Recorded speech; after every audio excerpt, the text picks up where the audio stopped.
This Cub Cadet tractor's got an oil leak. It drips down on the exhaust. Today we're going to install this new cork valve cover gasket to try to fix it. I've never done one before. If you stick around, you and I can learn together. If you click off, you'll never know if it fixes the problem. All right, we're about, I don't know, 15 or 20 minutes into this job, and so we pulled the guard for the exhaust off.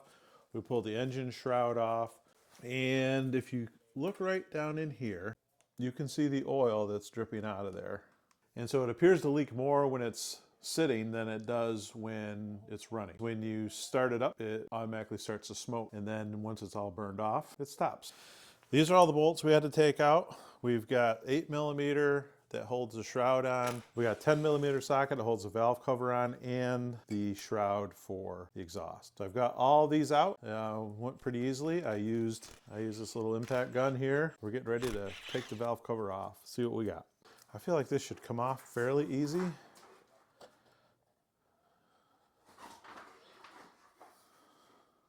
Okay. Doesn't even look like there's a gasket on here. Oh no, here it is. Okay.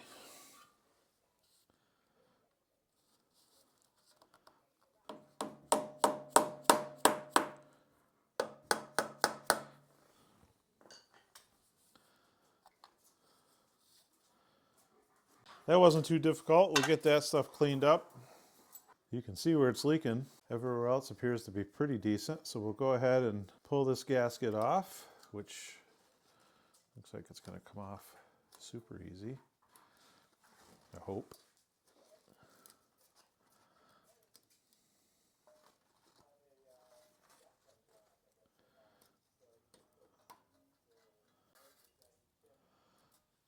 That right there is what they call winning. All right, I guess we'll go ahead and get this all cleaned up, making sure not to make anything worse. I'm pretty happy with this so far. I don't have any feeler gauges, but now might be a good time to check the valves, but I don't have any feeler gauges, and the tractor seems to be running fine, so I'm gonna let it go for right now.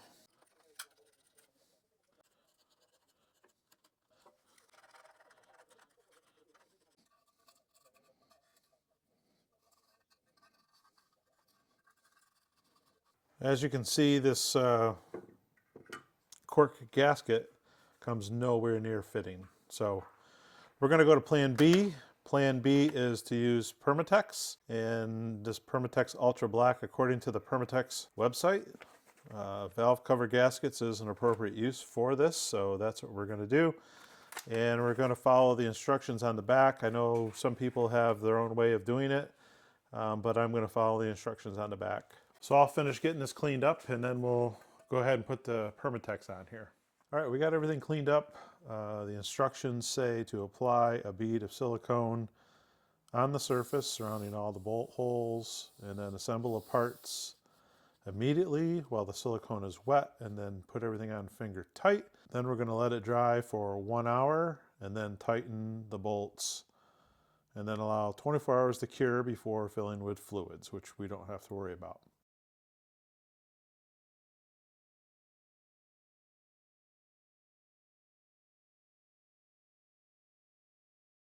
All right, well, that wasn't terrible, I guess. I feel like it might not be heavy enough in some areas, but it is a machine finish, or it is a flat finish, so I'm going to add a little more here in a few spots. And then because I know it leaks down here, maybe I'll add a little bit more. All right, let's get this installed and see what happens. All right, let's see what kind of trouble we can get into here.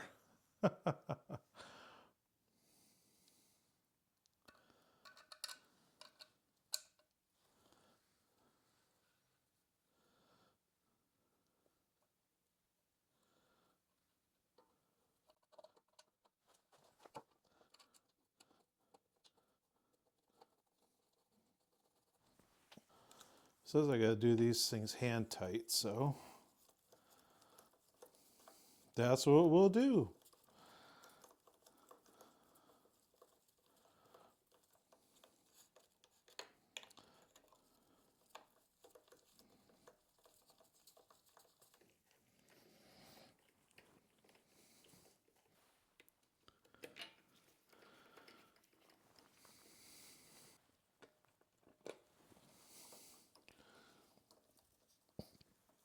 All right, I got everything hand tight.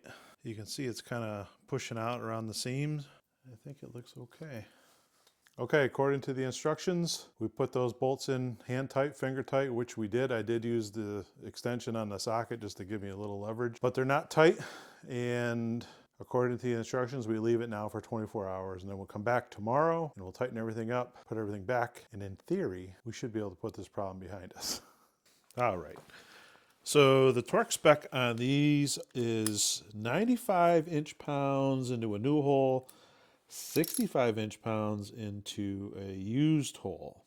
Never knew there was such a thing, but I don't have a torque wrench anyway, so I am just going to snug these up.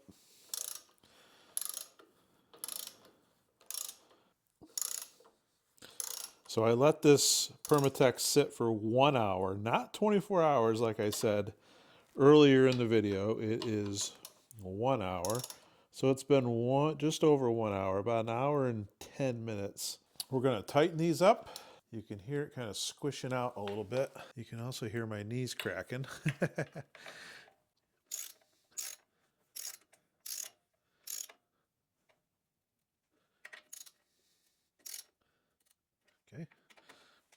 Okay. We didn't really flex our muscles here, so I don't know what 65 inch-pounds looks like or feels like, but I feel like we're probably 63 inch-pounds maybe. I don't really know. It's about 7 o'clock at night right now. I'm going to go ahead and put this back together. Tomorrow, we're going to take it out and see how it goes. I hope it works. So we let that Permatex gasket sealer sit for almost 48 hours. It's like 43 or 44 hours right now. We're going to back this out, let it run for a bit, and then we'll see if it leaks. Maybe it will, maybe it won't. Not sure.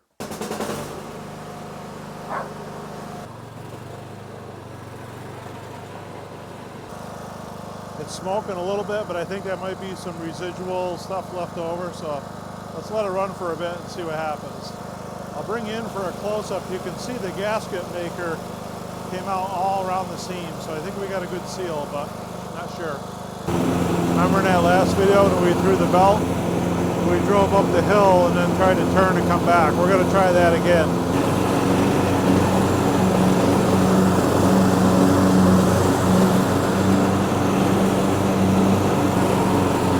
All right, I think we're good. All right, she run good. Lucy wants to play catch with that thing. All right, all the belts stayed on, and I think it all looks dry down there. We're still getting a little smoke off of here. It's got to be residual oil. You can see there's a little bit there on that screw. We don't have anything dripping. Everything is dry. If we come over to this side, looks like the seam is all sealed up nice. I'll check on it in about an hour or so, let it cool down, and we'll see if there's any wet that dripped down on that exhaust, but unless I see anything, I think we're winning. This thing is dialed. So in the last couple of videos, we did the carburetor, we did an oil change, we did drive belts, we did the mowing belts, I greased it, we fixed the valve cover gasket, fixed the headlight, took it to the car wash and gave it a wash. So we got it handled, it's pretty well dialed in, and it should give us a few more years of service. It's a pretty clean little rig, and really didn't take much effort. I mean, it was all fairly easy work that we did with basic hand tools, and if you got a lawnmower that needs a little TLC, don't be afraid to jump in and do it, because it is something that everybody can do. So I appreciate you taking the time watching this video. If you made it to the end, you are better than most, and I hope I'll see you in the next video. And I think we're going to work on that snowblower back there in the corner. Thanks for watching.